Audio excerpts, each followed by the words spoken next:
No one wants to live in pain, yet so many of us do, and back pain can be part of the most debilitating pain people are living with. We've got Dr. Danielle Bashir with us talking about ways we can be proactive and maybe less invasive ways that we can treat back pain, get people back up and moving. Thanks so much for joining us. Thank you for having me. All right, let's talk about what you do and how it relates to back pain.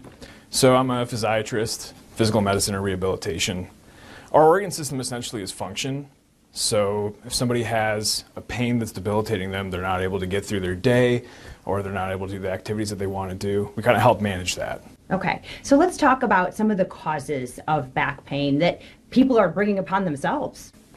Yeah, poor biomechanics. And what I mean by biomechanics is essentially poor posture, poor distribution of weight, and sometimes it's outside of our control, occupational hazards, repeat strenuous use. Injury, things Injury. like that. Okay, so let's talk about some of the maybe less invasive ways that people can come to you and perhaps alleviate some of that pain. Right, so I like to categorize it into active versus passive therapies. Ultimately, everything that we'll be offering and talking about is opioid sparing and non-surgical interventions. Active therapy kind of starts with physical therapy. I like to focus on dynamic stabilization, so the way your body interacts with itself as it's moving in space and how it's interacting with objects around it. Apart from physical therapy and developing a home exercise program that you can kind of incorporate into your day-to-day, kind of an arsenal, a toolkit to get you through, we do injections a lot of times and things that fall outside of injections. Steroid injections, epidural steroids, we do a lot of nerve blocks. Outside of that, we do radiofrequency ablations and some spinal cord stim. Okay, perfect. So let's talk about how often these procedures and therapies can be successful, because I think most people would not want to go under surgery, would not want to be on opioids. These are really viable options for people. How often do these work? That's a great question. It kind of depends person to person. If we look at the data, I would argue, and the data would argue, that patients who are already in a home exercise program, barring any severe neurologic compromise, those are the patients who are going to have an improved response from the interventions that we do. The people who are making those lifestyle modifications, we can kind of use these interventions as an adjunct. Okay.